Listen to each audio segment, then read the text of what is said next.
دوستو آج کی اردو ڈکشنری میں بات ہوگی لفظ بصارت، بشر اور بشارت پر۔ شروعات کرتے ہیں لفظ بصارت سے۔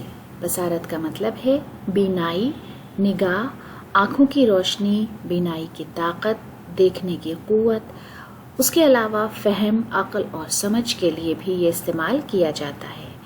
ہندی میں درشٹی، بدھی، درشٹی کون اور دیکھنے کی شکتی جیسے الفاظ سے ہم اسے سمجھ سکتے ہیں۔ انگریزی میں اس کے لیے sight, power of seeing, vision, understanding اور نالج جیسے الفاظ استعمال کرتے ہیں۔ عزم بہزاد کا ایک شعر ہے، اس بار نظر کے آنگن میں جو پھول کھلا خوش رنگ لگا، اس بار بصارت کے دل میں نادیدہ بصیرت جگی ہے۔ بشر، بشر کا مطلب ہے human being, human race, humankind, human being, homo sapiens.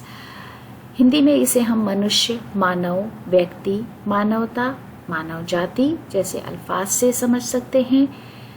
انسان، آدمی اور آدم ذات جیسے الفاظ بھی اس کے لیے استعمال ہوتے ہیں۔ حیرت الہ آبادی کا ایک شعر ہے، آگاہ اپنی موت سے کوئی بشر نہیں، سامان 100 برس کا ہے بلکہ خبر نہیں۔ بہت ہی مشہور شعر ہے، غالباً آپ نے ضرور سنا ہوگا۔ اس کے بعد آتے ہیں لفظ بشارت پر۔ بشارت کا مطلب ہے مرجع، خوشخبری، خواب، نیم خوابی، مراقبے، الہام یا وحی کے ذریعے غیبی ہدایت یا اشارہ وغیرہ۔ قرآن میں وعدہ اور مرجع نجات۔ ہندی میں شبھ سوچنا، کچی نیند کی اوستھا میں کچھ سوچنا یا دھیان کی مدرا میں ہونا۔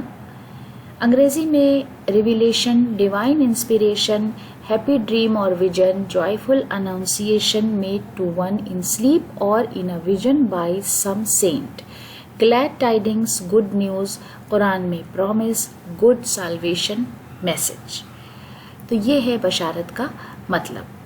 حامد سروش کا ایک شعر ہے، میں نے بھیجی تھی گلابوں کی بشارت اس کو، تحفتاً اس نے بھی خوشبوئے وفا بھیجی ہے۔ تو دوستو اسی شعر کے ساتھ آج کا ویڈیو ختم کرتے ہیں۔ اگلے ویڈیو میں آپ سے پھر ملاقات ہوگی۔ ویڈیو دیکھنے کے لیے بہت بہت شکریہ۔